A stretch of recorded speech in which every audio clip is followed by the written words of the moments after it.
มาแล้วมือพักบ่ได้พักของนาเนาะมื้อนี้จะพาเด็กน้อยไปเล่นใจดีเนาะส่วนพ่อตู้ก็เริ่มเฒ่าแล้วเนาะเจ็บหลังเจ็บเอวอยู่แล้วเนาะมื้อนี้เป็นมื้อพักของเฮาแล้วก็พอดีเป็นวันเกิดของเจนานั่นเองซึ่งเฮาเคยจัดไปแล้วรอบนึงอุ้ย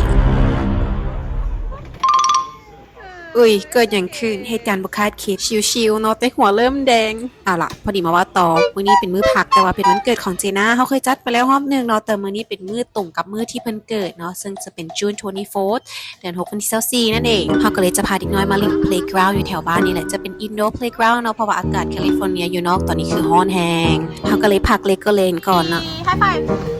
ดิฉันไฮไฟ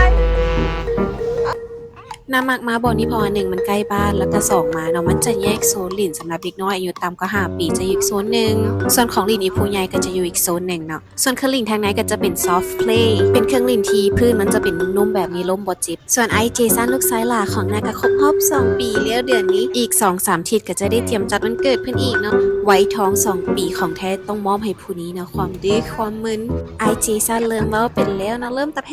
งตะมุตะมิ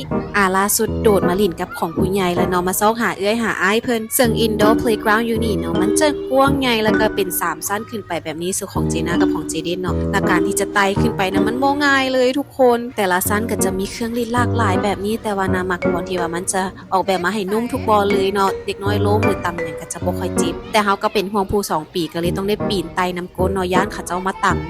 นอกจากจะมีบอลลินแบบนี้แล้วก็มีบอลใต้ผาอีกเนาะและกิจกรรมตัวนี้ก็เป็นกิจกรรมโปรดของเจน่าคือเจน่ามักไต่ฝาแหงนอกจากกิจกรรมตัวนี้อีกฝั่งนึงก็จะมีเป็นแทรมโพลีนใหญ่ๆแต่นับไว้ท้ายมาให้เบิ่งเนาะเอาเป็นว่ากิจกรรมแน่นแฮงอยู่นี่เด็กน้อยแฮปปี้ถือว่าเป็นบอลเผาผลาญพลังงานเด็กน้อยได้ดีเนาะกลับไปจะได้หิวข้าวหิวน้ำอาบน้ำแล้วก็นอนเลยแต่ว่าก่อนอื่นเฮาก็จะไปแวะช้อปปิ้งก่อนเนาะจะเอาเจน่าไปแวะซื้อเครื่องอยู่ Target นั่นเองเพราะว่าตอนวันเกิดเพิ่นได้กิฟต์คาร์ด Target แล้วเพิ่นบอกว่าเพิ่นอยากจะใส่กิฟต์คาร์ดโอ้ลืมว่าออฟฟิศของมื้อนี้ก็จะเป็นสีแดงโทนสีแดงแล้วก็ใส่จีนใส่คือกัน3คนเลยส่วนพอเพิ่นนี่บ่ได้บอกให้ใส่เนาะแลนไปเปลี่ยนเสื้อเองเห็นคนหัวโนบ่ทุกคนและหลังจากช้อปปิ้งแล้วเด็กน้อยก็จะมาระเบิดอารมณ์แบบนี้เนาะเฮาจะถ่ายอยู่ในรถเพราะว่าป๊าต้องเล่นไปซื้อเครื่องอีกบอนนึง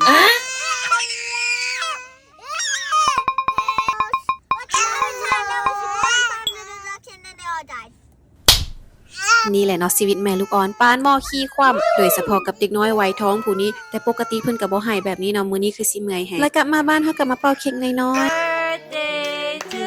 you Happy birthday to you เท่าล่าเพิ่นอายเพิ่นเล่นไปกอดแม่เฒ่าเพิ่นโอ้ยเฒ่าอสอเก่งเด้อไอจิซันน่ะหักแฮงแม่เฒ่าเพิ่นนี่น่ะเจ็ดปล่อยน้องเปา Good job เจเดนใต้ไม้ก็ได้เอาใหม่สั้นเป่าสั้นเป่า He washed out on the good look. สั้นเป่าสั้น เจเดนเปา Good job เจเดน สั้นเป่าสั้นเป่ายังจะคลองอยู่ ฟ้า เจเดน ไอ้สั้นยังคลองอยู่ ไอเดนข้อไอเดนเป่าอยู่พุ้นนี่ให้น้องให้เอื้อยคนละอัน โอเค เดี๋ยวเป่าเป่าเสร็จแล้วผู้เป่าโอเคเลย ให้เพิ่นเป่า